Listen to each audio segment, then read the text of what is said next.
So you may be thinking, what the fuck is a bird? So basically there's these seagulls and they kind of shit like a whole lot. So we decided to ruin their day. It was commissioned to force children to design a way for seagulls to not shit all over a jetty. I was one of those children. We were put into groups and I was chosen to work with a square.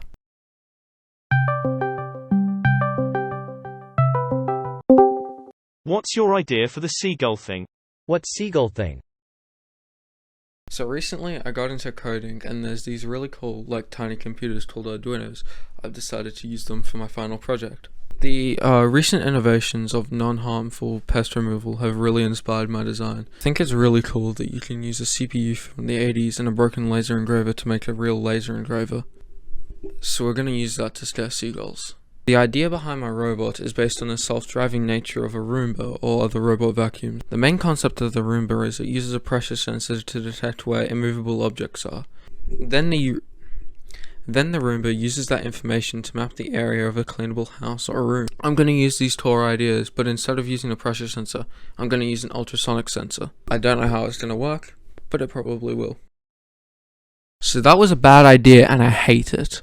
So instead what we're going to do is we're going to take apart a drone and make it think that it's a rover. So that was another bad idea and I hate it even more.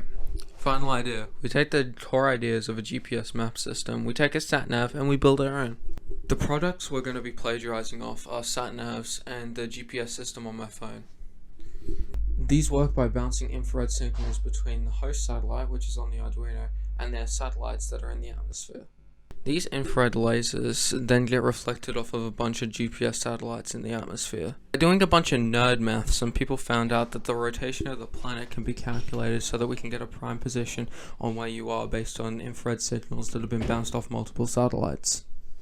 Using that information, we can get an accurate estimate of where you are to up to 10 centimeters. Prototyping started right here in my room. I started looking at Arduino because of my subject selection. Applied Tech and UAV had the same introductions. We had to learn about the two key programs that the school uses, Fusion 360 and Arduino. I knew that because I wanted to code, that would be what my main goal involved. I didn't know what my main goal was right now, but I knew that it had something to do with code. As the first weeks of year 11 rolled around, I knew that I would have to establish code or else I wouldn't be able to succeed in the course, but I didn't know how that could involve a seagull scaring robot. Then I realized I was dumb and stupid and that I would have to automate the process. So instead of using Lego Mindstorms, I decided that I was going to use Arduino as it has a much more complex but more refined programming system. Coding in Arduino is pretty straightforward and linear once you know the basic mechanics. Arduino uses C as its programming language. C is an equivalent of C# or C++. The code is split into three parts: the setup, the main code, and the variables. I think I ran into a whole bunch of problems along the way. This is my process on how I found out that the RX and TX signals needed to be switched between the Arduino and the GPS module. Here's a whole bunch of clips of me raging and finding out for myself what I needed to do.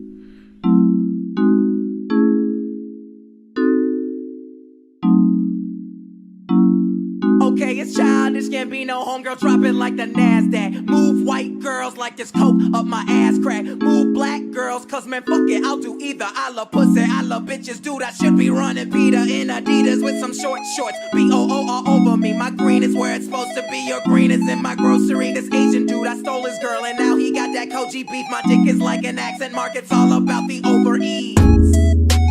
Hot like a parked car, I sound weird like nigga with a hard R. Fly like the logo on my cousin's 440. Eating Oreos like these white girls that blow me. Vodka for my ladies, whiskey for a grown man. Hanging in the islands looking for Earl like Toe Jam. I make the beat retarded, so I'm calling it a slow jam. This is the setup code. The setup code primarily states the layout of how information is displayed. While using the initial layout of the tutorial code, I changed it so it only displays primary information needed. TinyGPS is the library that controls the information being transferred between the Arduino and the GPS module, whereas Software Serial is the library that controls how the connection is secured. The main problem that I faced was that the software serial doesn't tell you that you have to reverse the connection between RX and TX signals. The serial connection is on the frequency of 9600. Don't know what that means, but I know it'll go really bad if I change it. The GPS signal is also on the same frequency. From what I can gather, this makes the data display much easier, as well as 9600 is the default frequency standard. The setup also displays all the information being read, displays longitude, latitude, how long the fixed signal has been achieved for, the date of the signal, the time at which it was achieved in Melbourne time, and the altitude, the location zone, and the RX error signals. This is the main loop. This controls the output of the information, how often it outputs the information. This also gives out an error code if there is no signal achieved. If there is no signal or characters processed within the first 10 loops of the GPS connection, then the code spits out an error stating that there is no GPS data being received to check the wiring. As the library already created highlights a variable for the altitude, latitude, and longitude, this helps with cleaning up the code and making it more efficient. Basically what I'm saying is that without the library, I can't code properly. The print float and print integers are what help lay out the code. The void loop also checks if all of these integers and values are valid, so then it doesn't display wrong information. The first loop creates an integer called smart delay. What this does is make the code able to delay without having it delay all the loop. This is by creating an unsigned long that starts a count and counts the amount of milliseconds between different start delays. This makes the code able to do multiple things at a time without compromising the performance of the Arduino. The next static loop makes blank lines and blank information turn into stars. This helps with finding out what information is and isn't working, as a result making the error more understandable. The next static loop is connecting the satellites, date and time to the Arduino. This then takes the date and time from the Arduino and then outputs it into the information on the data table. To evaluate, I established a connection to approximately 40 satellites at once, and not much else. In retrospect, I would have tried switching the receive and transmit wires first, but then I probably wouldn't be here at 3 AM reading this script while my parents are asleep. I think that the overall design could be drastically improved and maybe even turned into a working prototype. This is because I found out a way to activate a LED light by detecting where it is on a GPS location. So that means that I can make it so that motors turn certain ways so that they can drive and steer in the direction that it's supposed to go in the grid pathway. I struggled endlessly to figure out why the GPS wasn't working, but I didn't give up. Okay, maybe I said that I would, but I didn't actually. I knew that eventually I'd be able to do this and I'd be able to get the GPS to work. So I struggled and I pursued, and eventually I got the GPS working.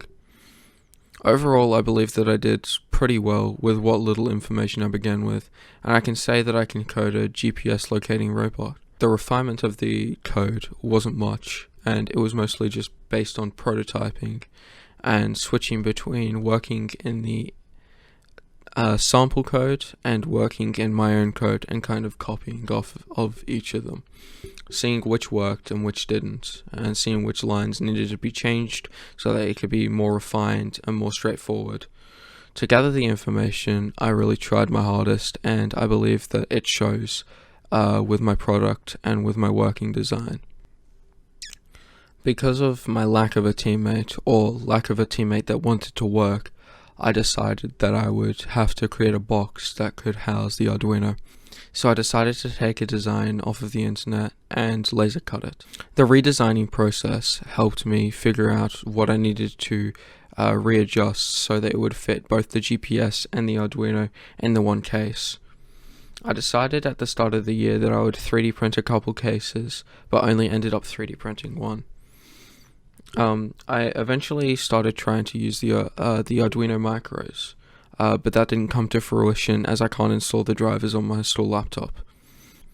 My idea overall worked quite well, and I believe that with enough time and enough effort and focus, I'd be able to complete a working robot within a couple weeks or a couple months. But because this is only a school project, I believe that the necessary cutbacks to the design that I made are reasonable, and I believe that it shows. I focused what needed to be important, and I decided that I would do the rest later, and as a result I didn't get to a working prototype, but It's something that I'm proud of, and it's something that I believe that I can improve later down the track.